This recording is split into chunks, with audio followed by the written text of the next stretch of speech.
Hi, readers. I'm Jordan. And I'm Katie. And welcome to Not Another Heroine, the podcast where we break down the best and worst fictional heroines, those swashbuckling ladies who have to work a little harder than expected for their happy ending. Want to see what's next on our TBR list? Subscribe to us on YouTube or follow us on Instagram for a sneak peek at upcoming content or to help us pick our next book.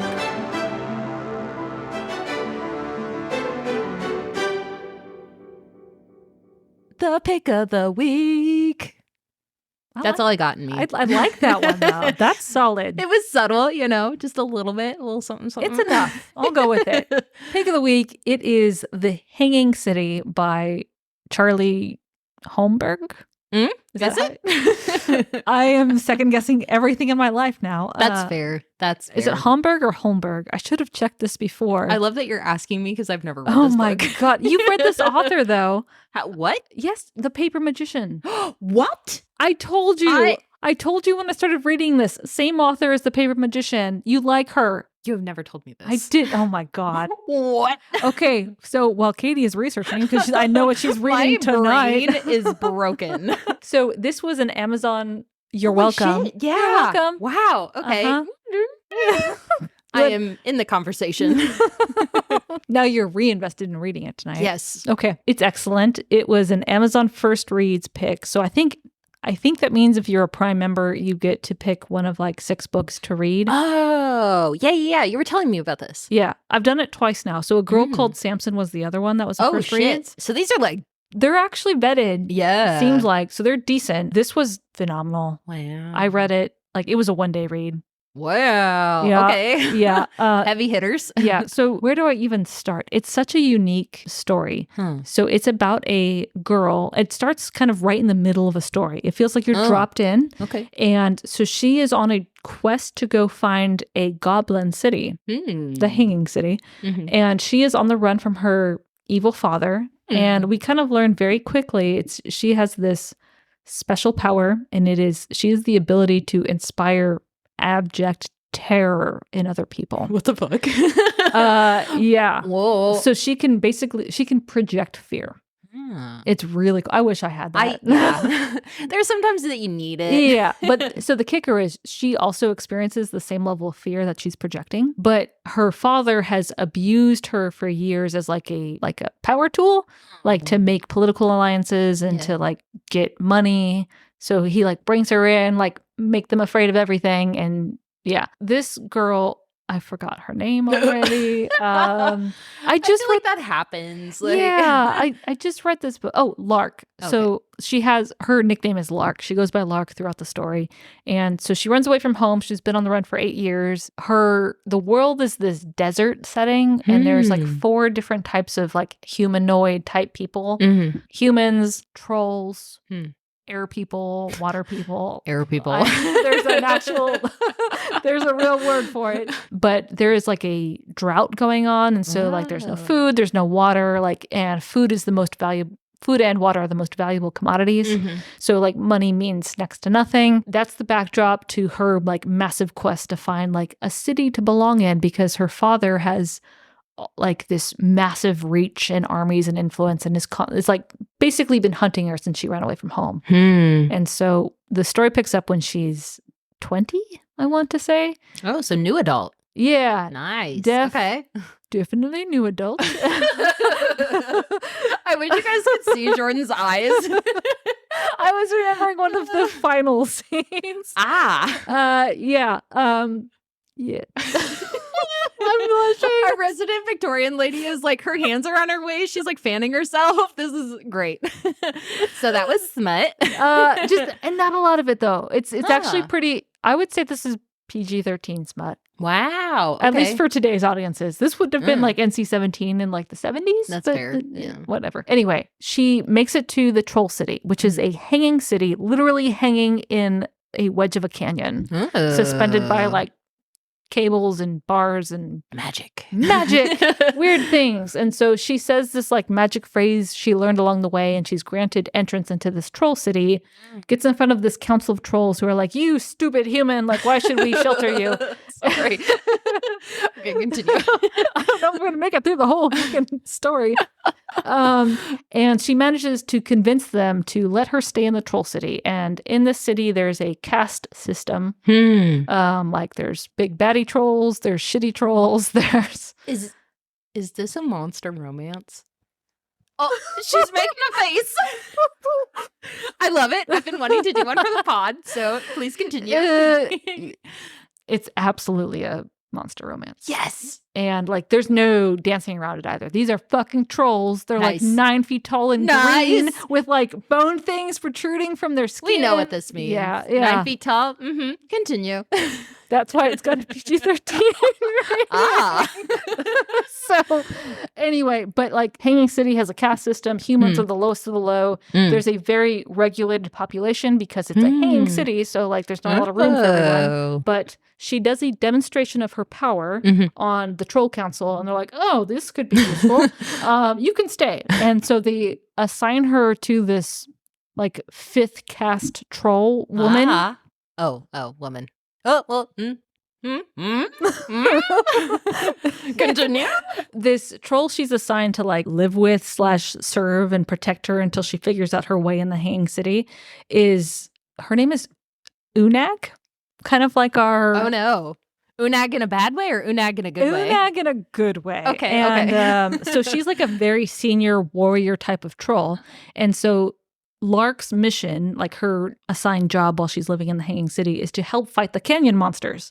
So there's canyon monsters, all shapes and sizes. They attack the city at random, and she is supposed to use her fear to protect the city from all of these like massive array of wild birds and beasts and whatever.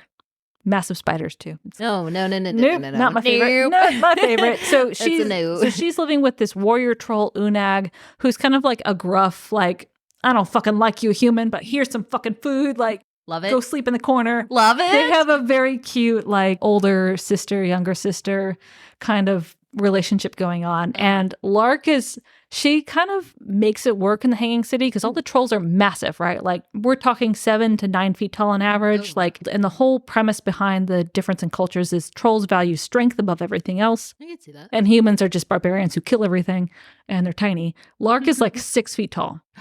And so she's like a teenager-sized troll. Okay, that's fair. Yeah, 6 and then 7 is like full adult. Yeah. Love it. Yeah. Tall girl rep. But what's fascinating with Lark is that she's this, based on her physical description, you'd expect her to be like, I'm like the queen of everything. Like I can inspire fear.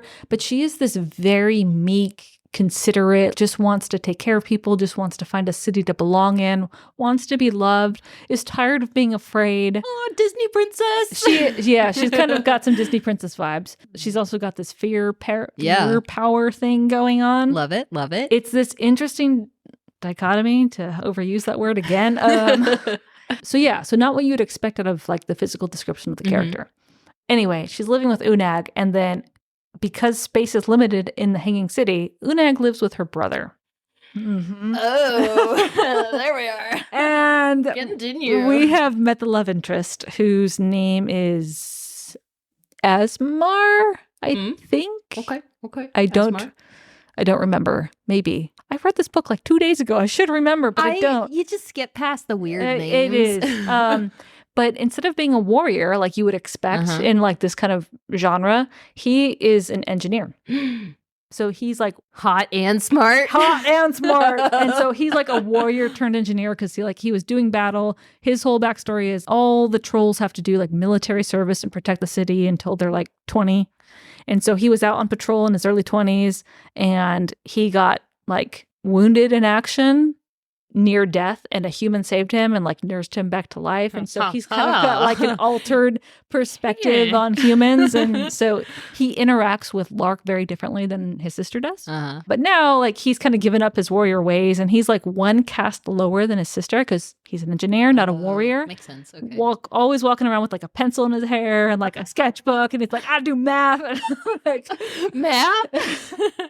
It was actually super refreshing because I'm like, it's like hot when a dude is like smart enough to be like, look at all these equations. Like, yes, I agree. Yeah. She kind of, Lark, alternates between like spending time and serving Unag as a warrior and then like helping out in like the engineering section. So she gets closer to Asmar. And there's this whole thing because humans are like reviled in the troll city. Like they're like the lowest of the low. Not even like it would be like trolls look at humans the same way we look at like a dog or a horse or something like that. But Asmar has like a different perspective based but Lark is faced with like a lot of fear and disgust from the general population. Like even the humans hate her because she's like not treated as low as the other humans. That's the backdrop. I want to read it right now. I'm not going to tell you how it ends. It does have a happy ending, and that felt caveated. Is it like it's a happy ending? It is 100% a happy ending. Okay. So if I were to critique this book on anything, it would be like it could have been 200 pages longer. Wow, what? Yeah, we're dropped. I would have loved to have seen how Lark got to the point where she's at, like seen more of her suffering. We just get it through recollections. She needs to suffer more. She needs to suffer more. That's a thing. But there's also a thing that happens in the 90% mark of the book that could have been protracted out for like another 100 pages and like really built some of the conflict between two characters to make the ending even more satisfying. Yeah. It was like, oh, we need to close this book out and like get it on the market. But it was such an opportunity to build on the whole fear theme, and they just wrote it off a little bit. That's fascinating because it is not often that you're like, this could be 200 pages it could have been. That's a lot. No, it was definitely set up. It could have been multiple books. It could have been a trilogy. Okay. But that is something I do appreciate about this author is that she's a lot of standalones and like unique worlds that you can immerse yourself, learn everything about it, and be done and not have to wait for the next book. Yeah.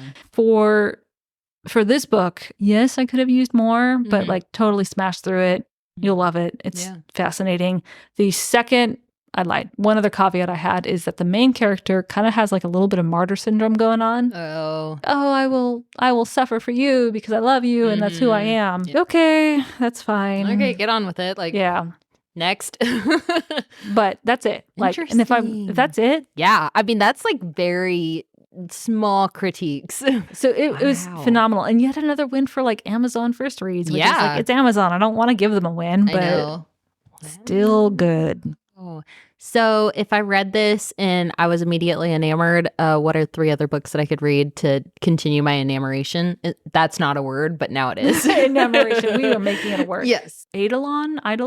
Oh, Grace Draven is back. Yep. This is just a Grace Draven like fan podcast. It very much is. And so another one by Charlie Holmberg is Followed by Frost. And I don't say that because there's anything... If there's anything similar, it's like the whole martyr thing going on with the main heroine, which like, I have a thing for. Like, I like to see my characters suffer a lot. So yeah, Followed by Frost. And then this is kind of an oddball. I'm trying to remember if I've read this book. I'm looking at your notes. That's why. Do you want to loop in our readers? Because maybe they have read it. Oh, okay. So wait, was that not what you were going to talk about? Archangel? Yeah. No, I was going to talk about that. Yeah. Sorry. Okay. Brain. So this is the weird one. Archangel by Sharon Shin, which is older. I think it came out in the late 90s or early 2000s. And it's like a sci-fi, not sci-fi. It's very hard to describe kind of trilogy, but it's the same kind of chosen one, female with special powers, goes to live in like a completely different world. World. What? Words are hard. I feel like I've read this book, but I can't find it on Goodreads right now. It's really good. I think I'm spelling Archangel wrong, which is like kind of embarrassing. I'll send it to you. Yeah. I think I spelled it wrong if you're copying from my notes. Sorry. What is it about? Sidebar for Archangel. It takes place on a world where like angels, biblical angels, and exist. And God, I don't even know how to completely describe this book without ruining the whole trilogy. But basically... Oh, you've recommended this to me before. It's on my TBR. That's why it looks familiar. Okay, please continue. Okay. So it takes a lot of biblical stuff, puts it in a sci-fi setting, basically. The people on this planet have to sing to God, and certain voices have like the right tones and pitch, and like this angel, literal angel with flappy wings. Thank you. Is like seeking his mate, I think, or something. Like someone like to sing the Alleluia chorus with who can hit the right aria. No. It's a C word, angles, complimentary. Sure. Please continue. Yeah. Anyway, it's just kind of leaped out at me. I can't articulate why. Like, I don't think the writing style is similar. There's like a vibe about books that sometimes are like not similar at all, but it's like the vibe of this is So that's what Archangel is. And honestly, by itself, Archangel is an amazing book. Yeah, I mean, it has 4 stars on Goodreads with 10,000 reviews. Like, that's a pretty solid. The premise is fascinating, and it's one of those books where you don't figure it out. You have to read all 3 books to like what? And it's a trilogy that progresses over the course of hundreds of years. It's fascinating. Okay. On my TBR, I already have like 80,000 books, so that's fine. Yeah. But you're not reading that. You're reading The Hanging City. That is true. Well, do you have any other tidbits about pearl romance that you would like to? Yes. So it's explicit, but not as explicit as, for example, Master of Crows. Oh, okay. That weirdly kind of categorizes the smut. Yeah. There's not too many scenes. But is it like fade to black, or is it? No. Ew. No. Let's just say Intriguing. that there comes to be a discussion about like, oh, well, trolls are 9 feet tall, so how big are they? Okay, that's one of my favorite, like, what is the word when it's like a trope, maybe? Like, is it gonna fit? That's my favorite fucking line. Totally comes out. She's like, well, I think it's gonna fit. But it's funny because this is like actually like physically. Yeah. It may not. There's at one point in the story where she's like, his bicep is as big as my thigh is. Oh no, girl. And she's 6 feet tall. And I'm like, oh. See, that's one of those funny things because it's like, was she originally written as like 5 foot nothing, and then they're all of a sudden like physically like height ratios. Fascinating. Yeah. Well, with that tidbit, our prudent little Victorian lady is blushing. We're done. From Jordan's shelf to yours. We'll see you on the next page.